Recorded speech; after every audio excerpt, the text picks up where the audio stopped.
हो 4 वडापाव द्या ना.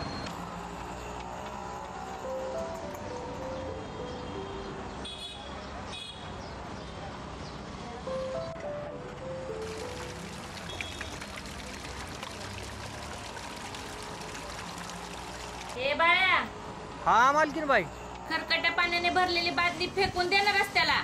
हा देतो फेकून मालकीन बाई. एक वडापाव द्या ना.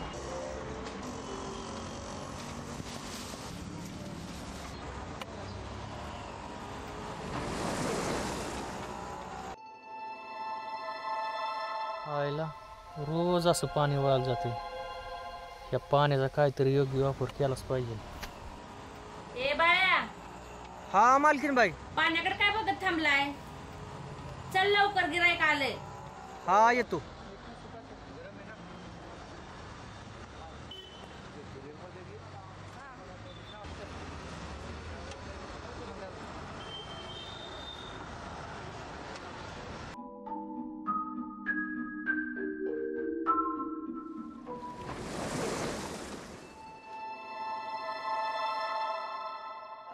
या पाण्याचा काहीतरी योग्य वापर केलाच पाहिजे. ठरलं, आजपासून या पाण्याचा योग्य तोच वापर करणार.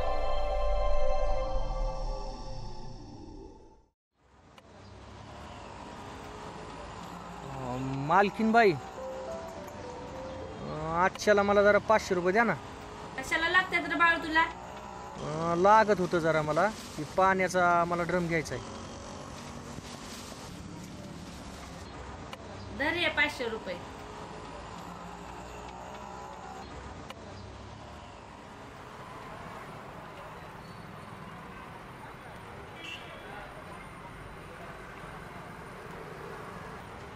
आबा पाण्याची बादली बघ भरून चालली या.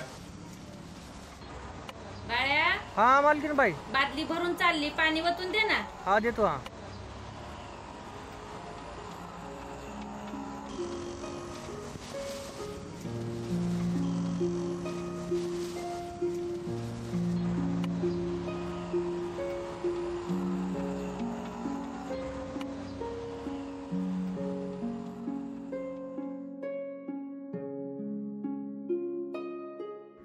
बाळ्या. हे काय नवीन आता? बादलीतलं पाणी ड्रम मध्ये भरायला लागलाय. मालकीनबाई, हे पाणी रोज असं वाया जाते. आता ह्या पाण्याचा आहे ना, मी योग्य तोच वापर करणार. बघाच तुम्ही.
आबा, एक वडापाव आणि एक चाय दो.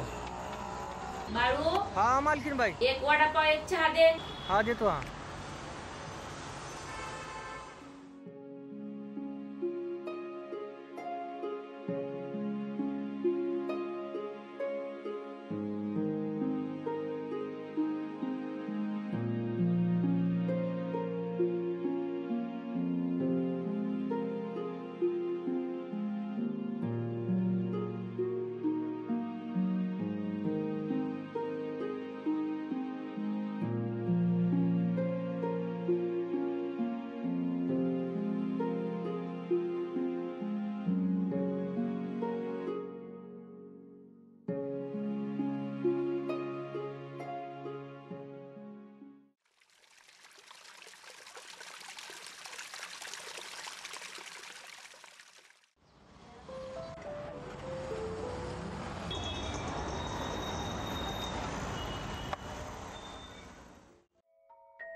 मालकीनबाई, हा तुमचा ड्रम?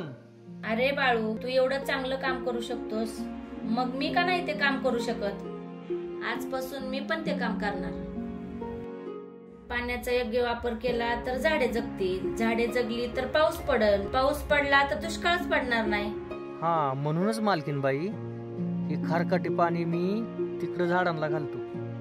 आजपासून मी पण ते काम करणार आणि आजपासून तो ड्रम माझा.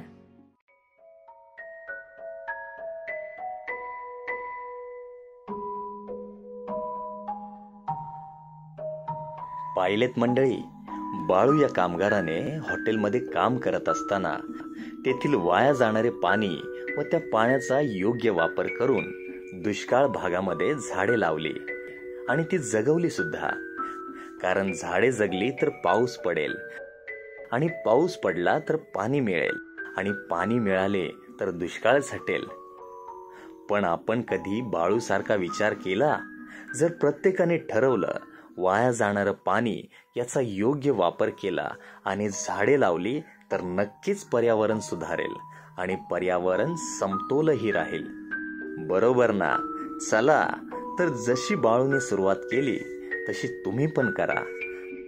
हाच या चित्रपटामध्ये दाखवण्याचा आमचा छोटासा प्रयत्न.